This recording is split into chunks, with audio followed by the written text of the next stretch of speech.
И к другим новостям обсуждается концепция развития образования на 2020-2030 годы. Бесспорно, что образование является одним из важнейших показателей и приоритетным направлением развития общества во всем мире. Именно поэтому независимыми экспертами разрабатывается документ с новым направлением с акцентом на национальные ценности на кыргызском языке, с учетом государственных и мировых тенденций в образовании. О новой концепции, которую планируется предложить Министерству образования, от имени рабочей группы экспертов подробно расскажет Айзада Орунбаева.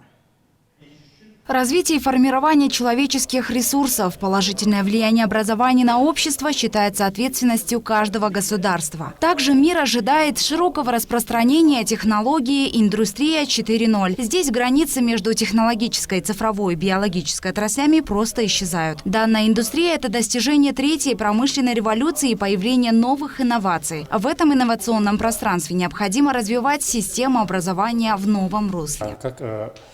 Родилась эта концепция, собрались независимые эксперты, это больше года назад, и у нас шли разные дискуссии, по результатам дискуссии пришли к такому мнению, что разработать концепцию.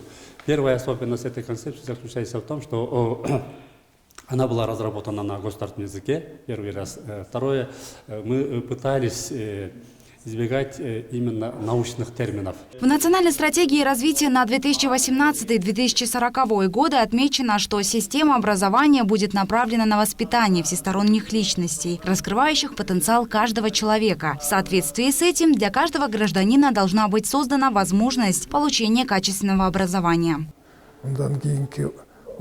Это, с одной стороны, очень хорошее обсуждение, потому что мы должны планировать развитие образования на 10-20 лет вперед. Например, если говорить о стратегии развития всего Кыргызстана, то он до 2040 года. И то, что подобный документ разрабатывается некоммерческой организацией, говорит о многом. Это очень здорово, и здесь мы поставили во главу угла правильные вещи. Если Министерство образования примет ее, то, думаю, будет хороший результат.